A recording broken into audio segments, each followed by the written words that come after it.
guys, it's Stephanie and welcome back to my channel. Welcome to Vlogmas.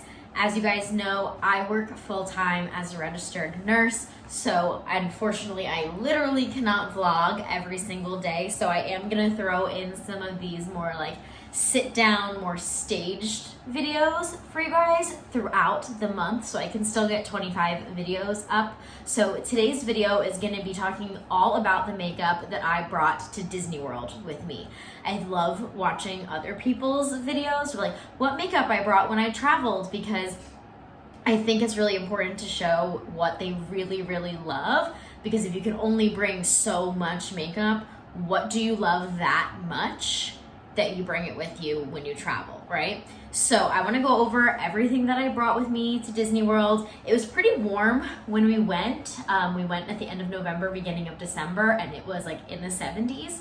So it was still pretty warm, and my makeup held up so well, considering I have like normal to oily skin. So if you guys watched my Disney vlogs, you'll see how my makeup wore throughout the day. I won't be putting all of this makeup on my face today, but since I haven't unpacked my makeup bag yet, I thought that I could show you guys exactly what I brought, what I used, what I didn't even end up using, but I brought anyway, and just kind of my thoughts on all of the products. So let's jump into the video. Interrupting this what I brought to Disney for makeup video with day 10 of my advent calendar, because this is going up on day 10. So let's see what's in here. I always open these like the wrong way, so all the little frilly things are here at the top.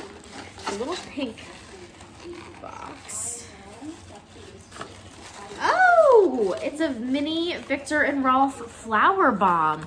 This is like a cult classic perfume, and it's like $1 million. Not actually, but it's super expensive. So this is a cute little mini. It does not have a sprayer though. It's like just a regular top, which is kind of scary for me because I will spill this everywhere, but it's just kind of cute anyway. And I do like this scent. It's definitely a powerful scent, so you only need like the tiniest bit. Nala also likes the scent apparently. But yeah, this is super cute. All right, so kind of starting in the order that I would do my makeup, I always start with like a base, or at least I always try to start with like a sunscreen. So I brought the Supergoop Play Everyday lotion. It's good. It's not my favorite sunscreen, but this was the one I had like actively opened and was using here at home, so I just brought it with me rather than like opening a new one of my favorite just to bring it for a week and then have two open at the same time, you know? So this is the one I used. Like I said, it's good. It can be a little bit greasy, especially on someone like me with, I said, more oily skin. But it really is good, and I do feel like it is pretty sweat and water resistant like it advertises. Obviously that wears off throughout the day, but it was a really good option while I was there. After that, I always use a face primer, again, because I am more oily. This one is my favorite. It's the Smashbox Photo Finish Foundation Primer, the pore minimizing one. This is like a sample size, or like the smaller like travel size that I have of it. And it's literally lasted me so long, mostly because I don't wear like a full face of makeup to work or anything because of the masks. But I really recommend this primer if you have more oily or like large pored skin. And then for eye primer, I use the Too Faced Shadow Insurance. This again is a mini and has literally lasted me so long, but it really does hold your eyeshadow on really well. It is more of like a translucent type finish, so it won't like fully like black out any like veining or anything in your eyes, but it definitely locks on to your eyeshadow and just helps it last a little bit longer without like creasing or falling all over your face or anything like that. And then for eyeshadow, this is the only thing that I hadn't tried prior to the trip, but I decided just to bring this little Kaja stack of as I throw it, oh my god. I decided to bring this little Kaja stack of eyeshadows. It has, I can get it open now that I threw it on the ground. It has this like super light shimmery color. As you can see, I used that one a few times. And then it has a more medium, like darker shimmer color as well. And then it does have a matte color here at the bottom. I ended up not using the matte color at any point during the trip because I didn't decide to do like a full eyeshadow look.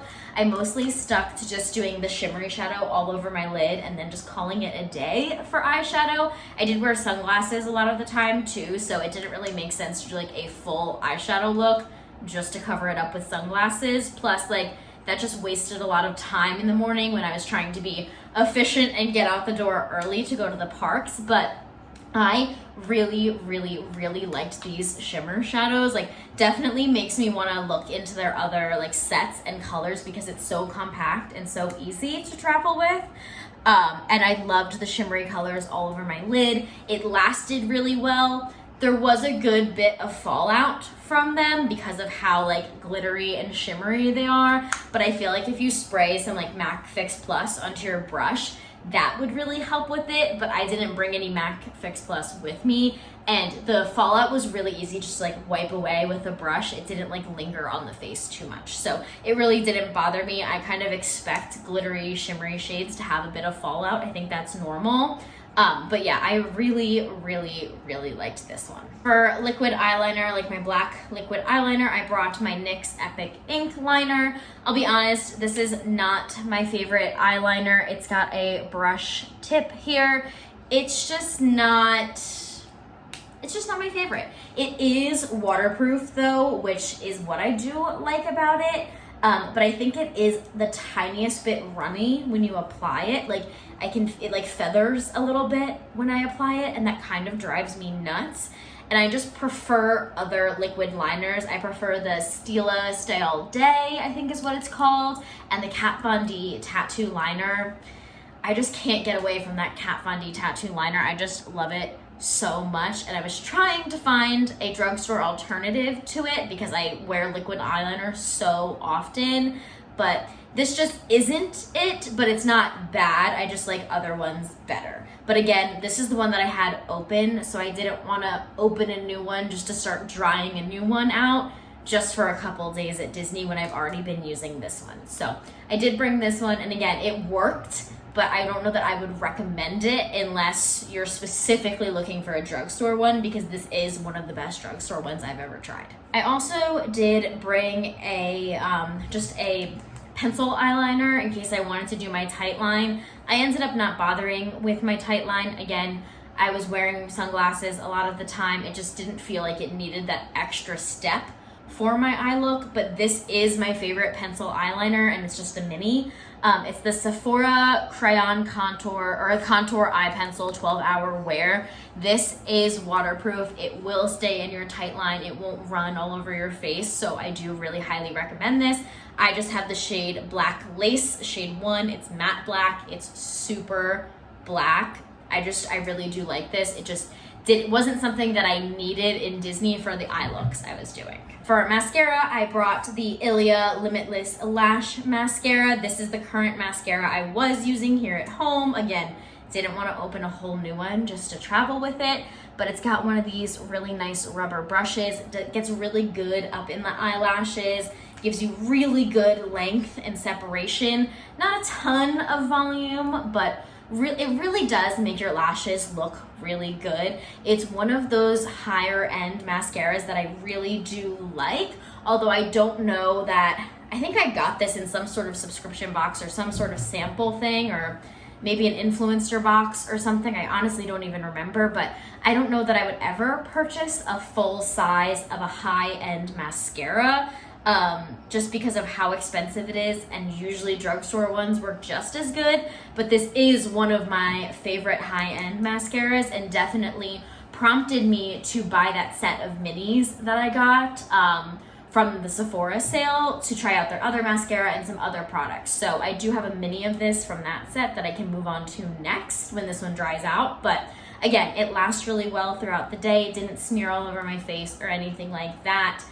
Even when my like eyes were watering after getting off of like Test Track, it didn't run all over my face. So definitely a really good high-end mascara option. For my foundation, I brought my Hourglass Vanish Foundation Stick. This went viral, like 5, 6, maybe even more. years ago, and I still use it every time it gets colder. I absolutely, with oily skin, cannot use this in the summer. It's just not mattifying. It's not grippy enough to my face. But when it does get cooler, this is my go-to foundation. I purposely buy it in my more paler winter shade. I wear the shade Porcelain, if anyone is like similar in skin tone to me, although the lighting in this bathroom is literally awful. But it just lasts so well. It just melts into your skin so well. It blends so well. And it just looks so good. It looks good in person. It looks good on video, which I knew I was going to be vlogging, so I wanted to make sure that I got something that wouldn't look too cakey or too unnatural on my face. And I just love this so much. The only thing I have to say about this that's like could be considered a negative is you have to work kind of fast. So I do like sections at a time with it. Like I'll do one cheek at a time or just my forehead at a time. So when you go in with a foundation brush, you can really buff it out before it sets too much in your skin, because once it sets, it's really hard to move around. I used the It Cosmetics Love is the foundation brush with it, and it worked so well, blended so nicely. It Cosmetics makes some of my favorite makeup brushes as well, and it just works, you know? I don't feel like this one works well with like a sponge or a beauty blender or something like that, because I just don't think that can blend well enough for how thick this can be, like how creamy it is. But yeah, this lived up to all of its expectations and did really well in the 70-degree weather down in Florida. For concealer, I used my Sephora Bright Future Gel Serum Concealer. I have the shade Fondant. It's a little bit too dark for me, to be honest, but I just really like this foundation. It's really good and lightweight. Doesn't look incredibly cakey under your eyes. I always have concealer that creases. The way my under eyes are, I have a bunch of little lines under my eyes. Even though I'm only 24, I think it must just be like genetic or because my face is so expressive, but every concealer I've tried has creased under my eyes. But this one is just really lightweight, really creamy. It doesn't look too cakey or dry under there. So when it does kind of settle a little bit, it doesn't look ridiculous. So I do highly recommend this one. I just think I need a different shade. To set my concealer, I brought my Bare Minerals Original Mineral Veil Pressed Translucent Powder. Usually I use a loose translucent powder to set my under eyes, but I didn't want to bring the messy loose translucent powder with me. I really like the Hourglass one of that and the Laura Mercier one, but this did so well. I haven't had a chance to use this too much. I did just get it kind of recently, but I really do like it. I think it's hard to find a good pressed translucent powder, because I think, again, sometimes with like pressed powders, it just can look kind of cakey.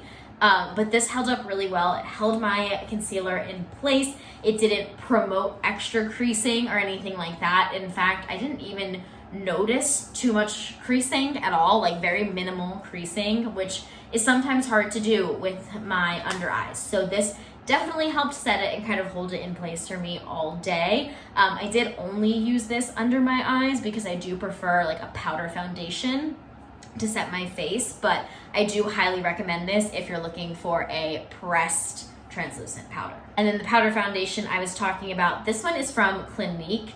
It is the Beyond Perfecting Powder Foundation. It says powder foundation and concealer, but I hate the way it looks under my eyes. As you can see, I've like really dug into this. You can see I'm about to hit pan any day now. I have the shade 2 Alabaster. I just dip like a big, like fluffy powder brush. This one is from also from It Cosmetics. Jeez, I'm like talking so fast.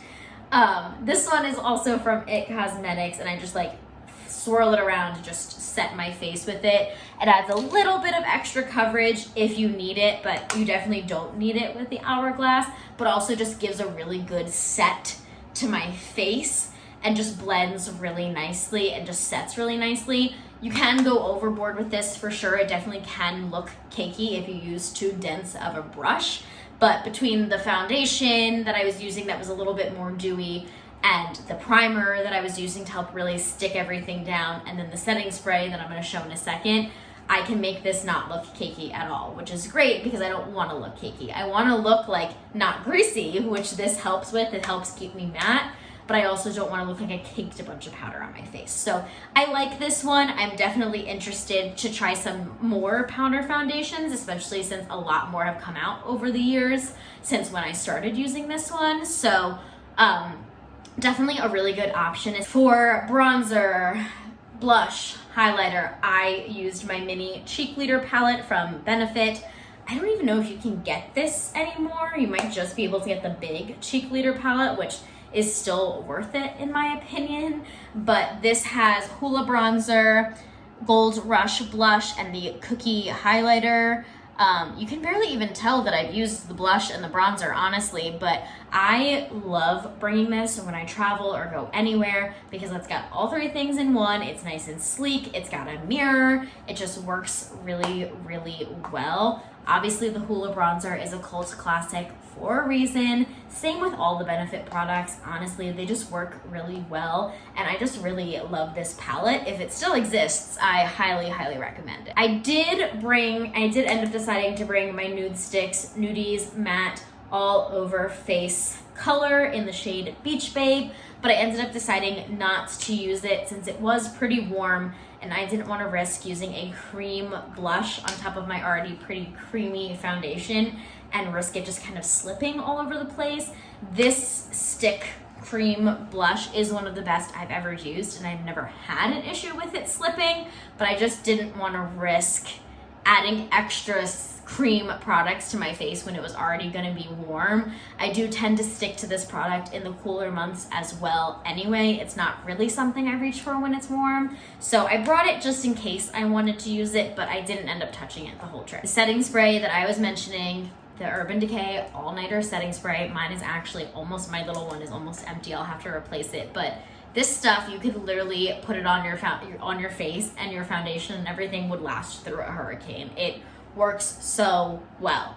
That's all. I've talked about this setting spray so many times on my channel that if you haven't bought it and you're in the market for a setting spray, I don't know how else I can convince you that this is the best one. For eyebrows, this actually might be surprising, but I didn't use my Gimme Brow at all. I just simply went for the brow pencil and gel separately. Gimme Brow is my holy grail brow product though, when I want to do like a quick, easy brow. But since I ended up doing more full face looks, I needed a little bit more of a fuller, more put together brow to make me feel all put together. So I didn't use this, but you guys know how I feel about Gimme Brow. But I did end up using the Goof Proof brow pencil from Benefit.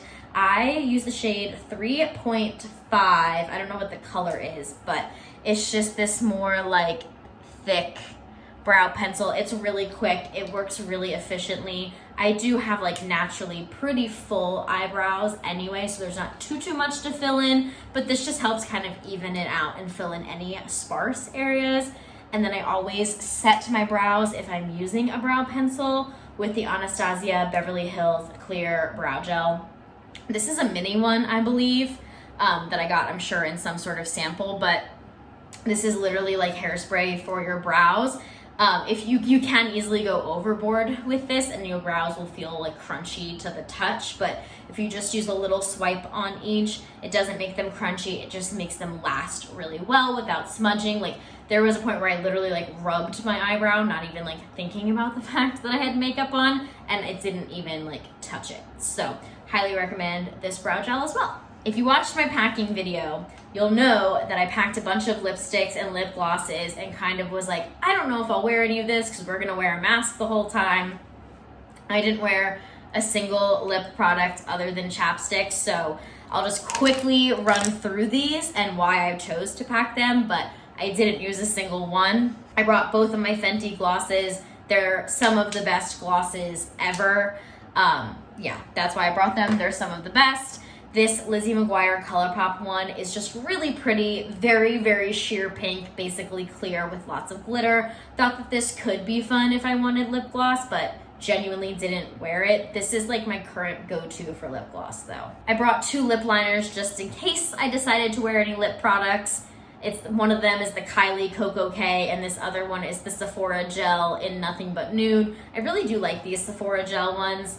Kylie's is okay. I did bring the Kylie matte lipstick, didn't use it. Again, it's just okay. It's just something that I have and I just use occasionally. I like the color more than anything. I brought the Rare Beauty matte red lip cream thing, but I didn't end up using it because I simply didn't have use for a red lip. But as I mentioned in that packing video, I brought it more on a whim, kind of like, well, if I ever want a red lip, at least I have it kind of thing. And since it was so small, it didn't take up any space, but I did not use it while I was there, so I have no thoughts on it still. And then my holy grail lipstick is the Tarte, what are these called? Quench something? Color Splash lipsticks in Rum Punch is my holy grail. I have mini and a full size. Brought the mini in case I wanted to wear a lipstick. Again, didn't wear it, but this is my holy grail lipstick. If I'm ever unsure of what color lipstick to wear, I just always throw this on, and I love that I have a mini because I can throw it in my bag. But that is all of the makeup I brought with me to Disney, and hopefully you got a good idea of what I think is worth it, what I didn't think was worth it, and stuff like that for the trip, especially since I was wearing a mask for the majority of the time. You know, you need it anytime you go inside, which if you're gonna go on rides or go in stores, those are mostly all inside. So that kind of impacted my makeup decisions while I was there for sure. But thank you guys so much for watching. Make sure to give this video a thumbs up and subscribe, and I will see you in my next one. Bye!